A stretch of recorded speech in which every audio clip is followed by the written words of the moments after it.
Amigos y amigas de Radio América, bienvenidos y bienvenidas a nuestro programa espiritual Corazón Limpio. Para mí es siempre una gran alegría compartir con ustedes estos momentos espirituales de oración y predicación que nacen del amor a Dios, a su palabra y a los demás. Oración. Esta tarde, Señor, pedimos a Dios Padre y por su Hijo, que envíe su Santo Espíritu para que abra nuestros oídos para escuchar la palabra que juntos iremos leer y meditar. Padre Dios, pedimos también que ilumine nuestra mente para que esta palabra penetre en la profundidad de nuestro corazón y podamos acogerla con docilidad en nuestra vida. En el nombre de Jesús te oro. Amén. El hombre, por su razón, busca la verdad y responder a las grandes preguntas sobre el sentido de la vida y de dónde esta vida viene y lo que se pasa cuando nuestra vida biológica termina.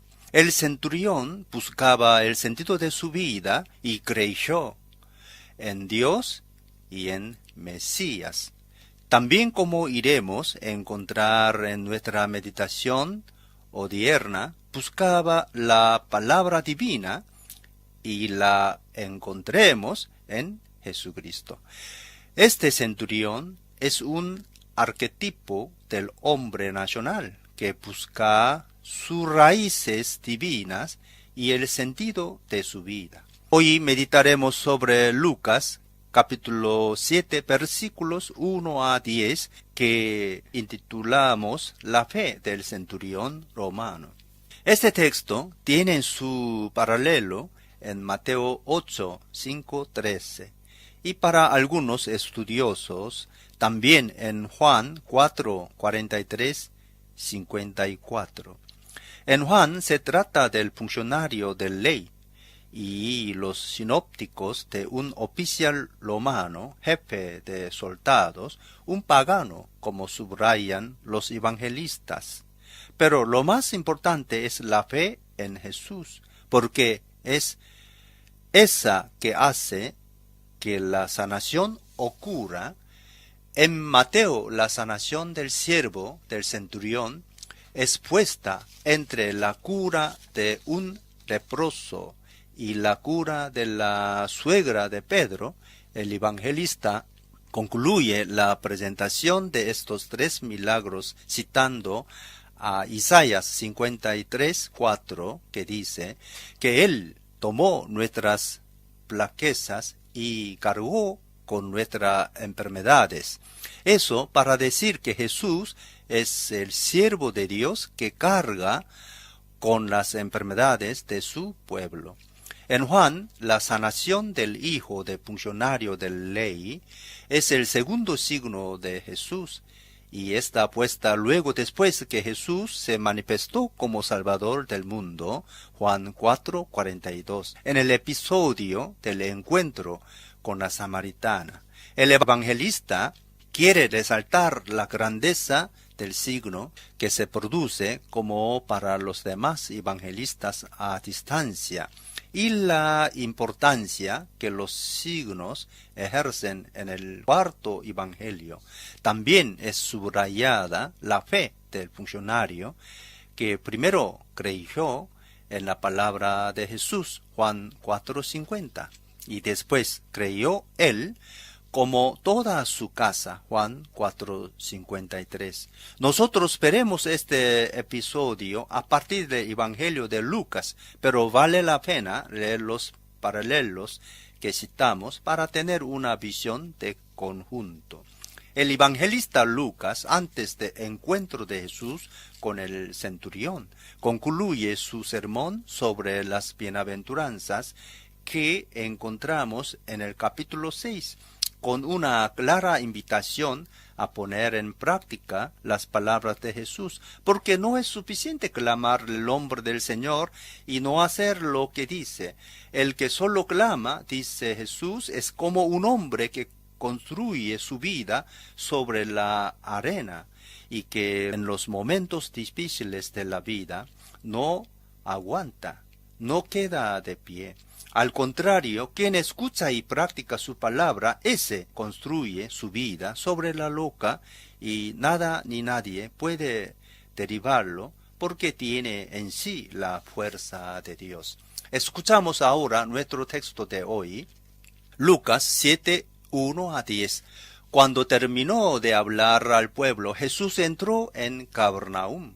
Había allí un centurión, cuyo siervo, a quien él estimaba mucho, estaba enfermo a punto de morir.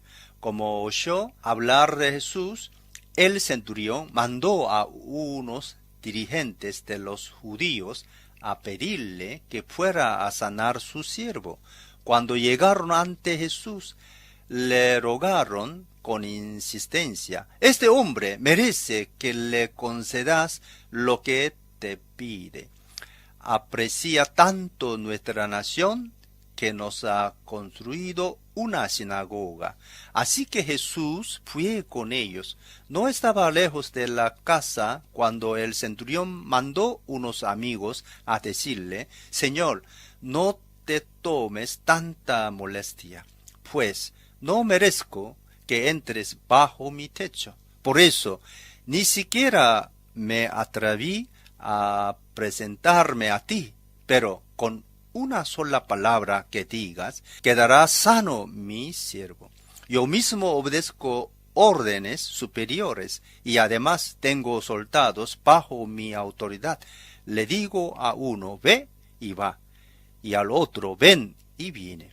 Le digo a mi siervo: haz esto, y lo hace». Al oírlo, Jesús se asombró de él y, volviéndose a la multitud que lo seguía, comentó: «Le digo que ni siquiera en Israel he encontrado una fe tan grande».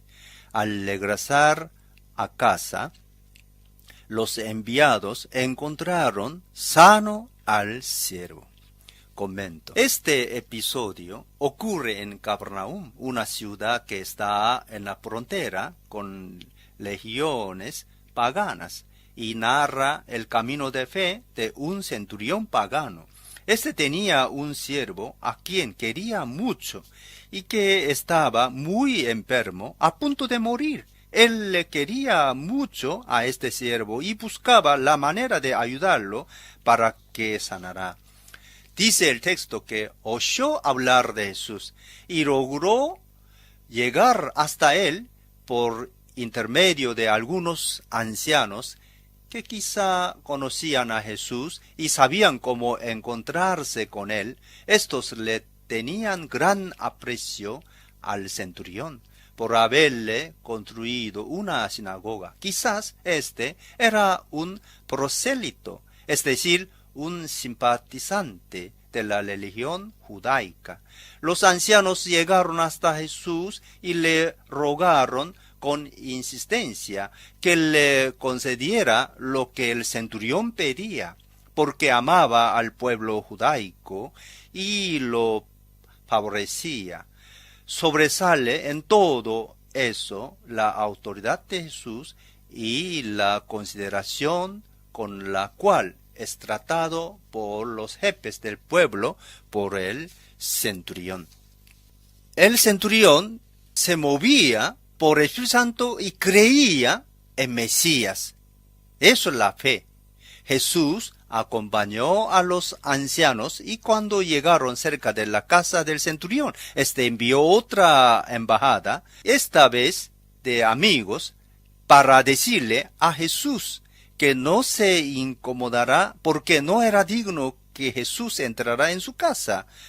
Por eso, añadió, no se presentó personalmente. Él reconoció la autoridad de Jesús y la fuerza de su palabra. Él también, aunque sea un subordinado, también es jefe de soldados y también tiene subordinados en casa, sus siervos.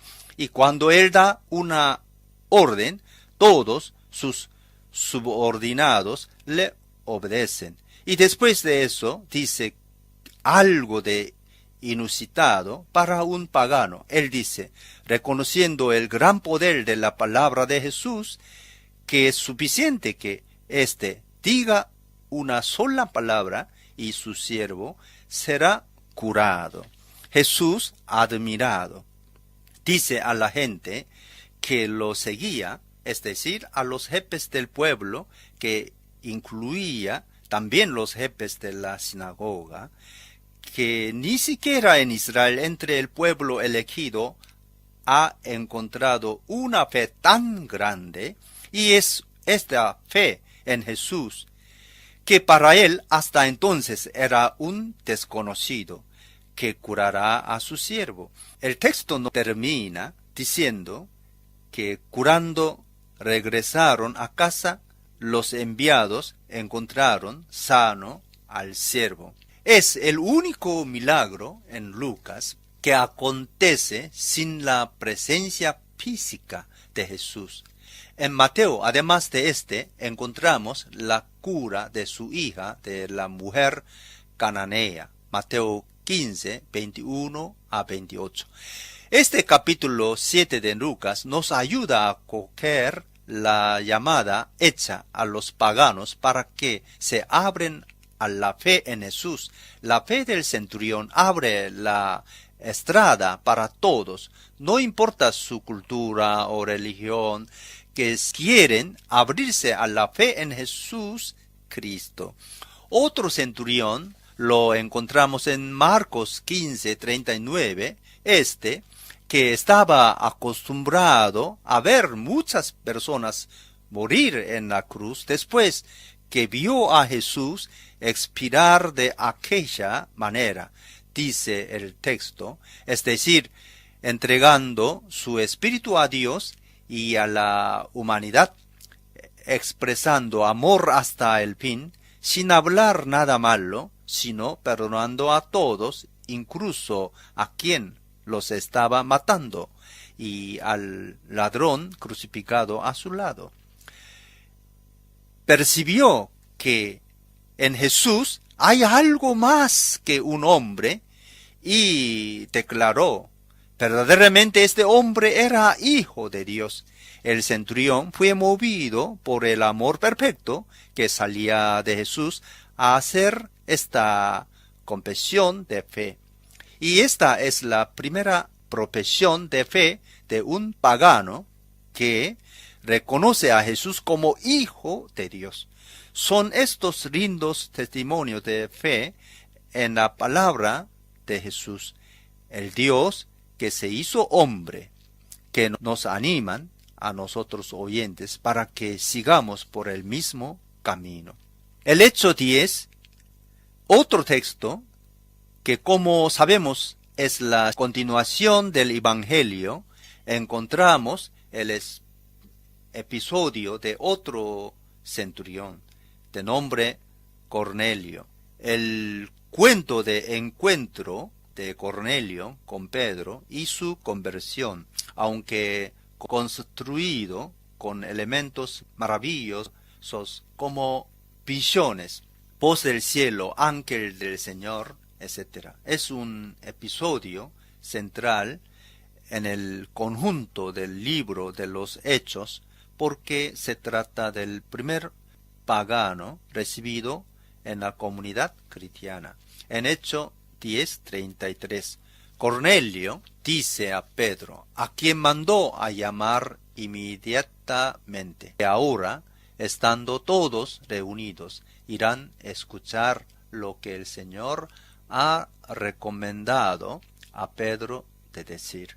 Volviendo al paso de Lucas y a nuestro centurión, vemos como lo que impele el centurión a pedir ayuda es su situación de sufrimiento. Muchas veces la fe tiene su inicio en una situación de necesidad y de precariedad. Reconocemos que la situación por la cual estamos pasando nosotros o algunas personas queridas ya se volvió imposible de aguantar y que necesitamos de hacer algo, de pedir ayuda para alguien. Con el centurión pasó lo mismo. Su siervo, a quien mucho quería que lo servía con dedicación hacía años, está mortalmente enfermo.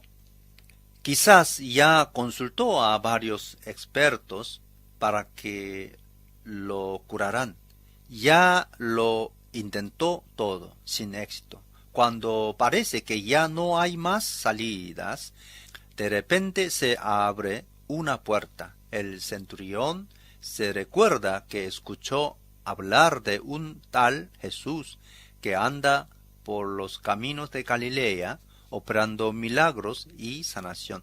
Pero ¿dónde oyó hablar de Jesús? Decíamos que probablemente era un simpatizante de la religión judaica, porque ayudaba a los de la sinagoga y les tenía cariño. Tanto que el primer grupo de enviados son los jefes del pueblo y de la sinagoga. Por eso podemos presumir que él tenía un cierto conocimiento de las escrituras y que fue leyéndolas y que empezó a descubrir algo sobre este Mesías esperado, de quien se hablaba en las escrituras. Esto sirve también para nosotros. Para llegar a Cristo Jesús y a la verdad de su persona necesitamos de conocer la palabra de Dios. No podemos separar los dos testamentos, porque el primer testamento apunta para Jesús y el segundo testamento lo actualiza. En el medio, el enviado de Dios, que es la clave de interpretación y comprensión de los dos. Pero hay más, porque para entender las escrituras necesitamos de alguien que nos inicie a la lectura y a la comprensión. Quizás el segundo grupo de enviados, el de los amigos, son los que, conociendo las escrituras hebraicas, ya estaban a camino de la fe en Jesús, y que fue conversando con ellos que llegó a su convicción. Por eso los envía en un extremo tentativo de resolver la situación de su siervo. Lo que resulta en este episodio es la humildad de su pedido, el respeto que le tiene a Jesús y a la autoridad de su persona y palabra, que reconoce con una bonita confesión de fe. Señor, no te molestes, yo no soy digno de que entre en mi casa, pero basta una palabra tuya para que mi siervo quede sano. El centurión pidió para su siervo. Los ancianos de los judíos, cuando fueron a encontrar a Jesús, le pidieron que ayudara al centurión, porque lo merecía por su bueno con ellos. Pero esto no era el pensamiento del centurión, que humildemente pensaba que no merecía nada, porque él no se compara con otros soldados romanos que eran violentos y orgullosos, sino que, poniéndose delante de Dios, reconoció su pequeñez. Estas palabras que Lucas pone en la boca del centurión nos ayudan a entender cuál es el camino interior que él hizo. De jefe de soldados, un romano invasor acostumbrado a comandar y hacer uso de la violencia, él se despojó de todo eso. El sentimiento que ahora alberga en su corazón es el de su insuficiencia e incapacidad para resolver su situación. Él descubre que necesita de ayuda y de abrirse a Jesús, este hombre de Dios, para que pueda socorrerlo. La primera conquista en el camino de la fe es reconocer que necesitamos de Jesús, de su presencia y auxilio, porque solo no lo logramos. Él pide que Jesús venga para salvar a su siervo y a través de su siervo lo salve a él. También quiere que Jesús se acerque, que entre en su vida y de su familia.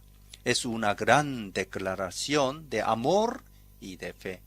Y es de esa postura que nace la lindísima confesión y oración que se perpetuó siglos afuera. Jesús, a pedir de estas palabras y por la admiración de tanta fe, luego responde positivamente a su petición.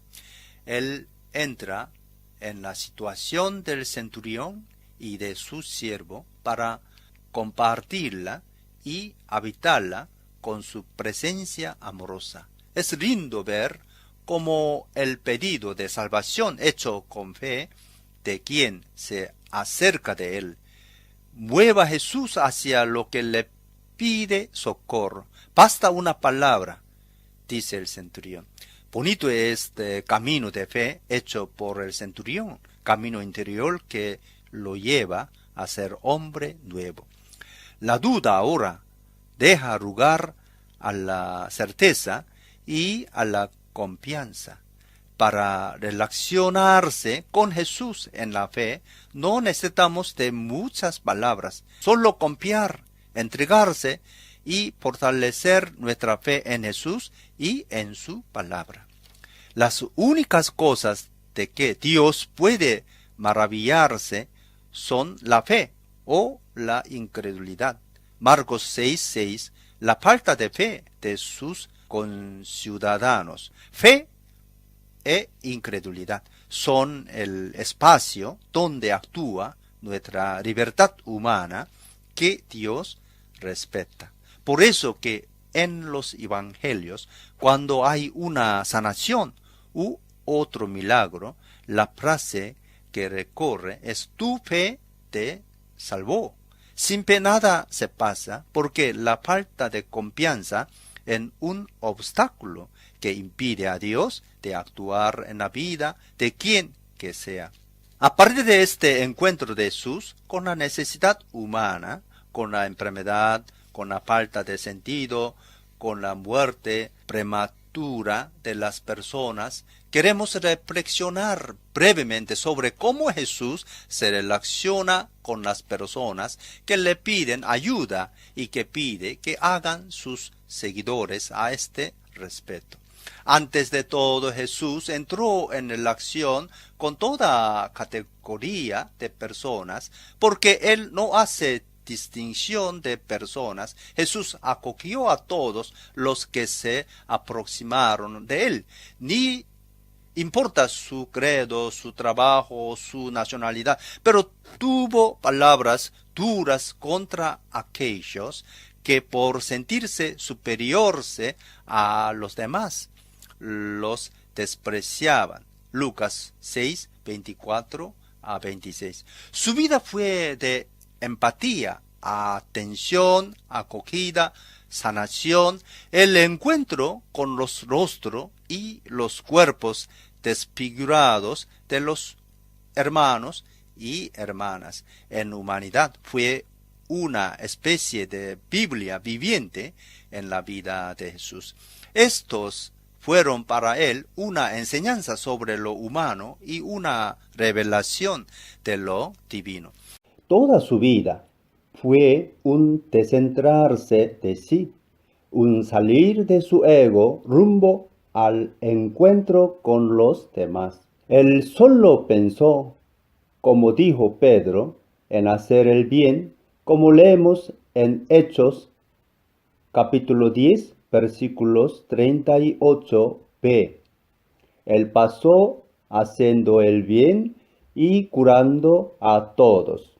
Jesús los hizo por poder del Espíritu Santo. El centro del encuentro de Jesús con los enfermos no fueron las técnicas de sanación, sino la simple actitud humana de escuchar y acogida. Y por el poder del Espíritu Santo, podemos sin sombrar de duda decir que en esta actitud de diálogo, Él siempre puso al centro de su actuación a la persona humana. Como vimos también en el episodio que hoy meditamos, Él sabía muy bien de lo que salva y sana es el amor. Amor que viene de Dios, amar a todos y amar a Dios. Por eso luchó contra toda forma de enfermedad y sufrimiento, haciendo de sus sanaciones un evangelio en acción. Él operó con la certeza de que el Señor enjugará las lágrimas de todos rostros. Isaías 25:8. Y que no habrá muerte, ni llanto, ni lamento, ni dolor. Apocalipsis 21:4. Jesús enseñó que lo que Dios espera de nosotros cuando estamos en el sufrimiento y la enfermedad es que continuemos a ejercitarnos en el amor, aceptando de ser amado y buscando amar. En todas las sanaciones que Él hizo, siempre apeló a la libertad humana, a los recursos interiores de las personas o de aquellos que a ella están ligados por parentesco, amistad o relación de afecto. Jesús quiere suscitar la fe de la persona, su capacidad de confianza, de entregar y su voluntad de vivir, recuperando una postura positiva para con la vida.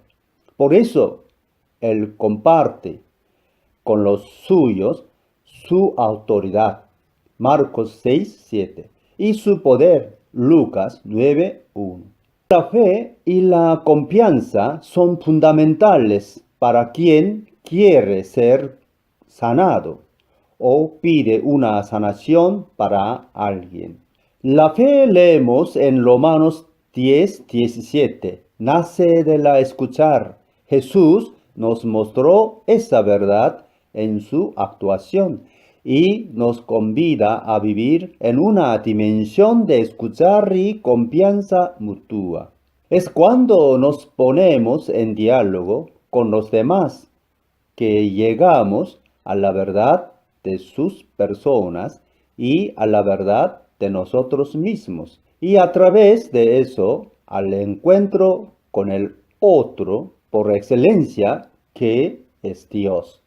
Amigos y amigas, llegamos al final de nuestra meditación de hoy. Dios, en Cristo Jesús, pide que creamos sin dudar, porque Dios es el Señor de la vida y de la salud.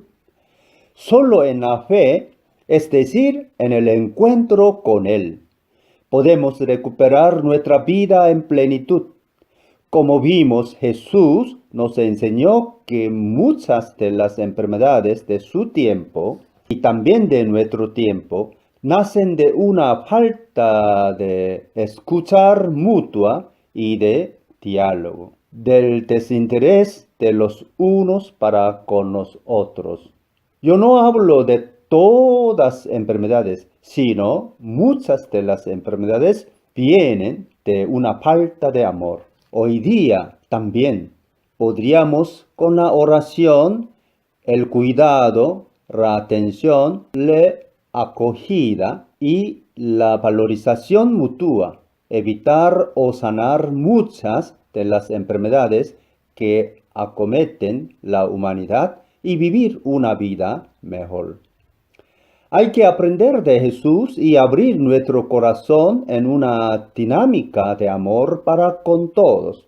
No olvidemos que como humanidad somos y además si creemos, seremos el cuerpo de Jesús, que es la cabeza que a todos unifica y fraterniza. Del centurión podemos aprender la humanidad y la confianza en la palabra de Jesús, palabra de vida y restauración, para que pueda acercar de nosotros y operar maravillas en nuestras vidas. El Salmo 119, 105 dice que tu palabra es lámpara para mis pies, es una luz en mi sendero. Confiemos pues en esta palabra segura que nos guía por el sendero de la vida en plenitud. Les recuerdo que mañana estaré nuevamente hablando de estos micrófonos, siempre a partir de las 19:30. Les deseo una buena noche. Dios les bendiga a todos ustedes y a sus familias. Hasta mañana. Que Dios os bendiga.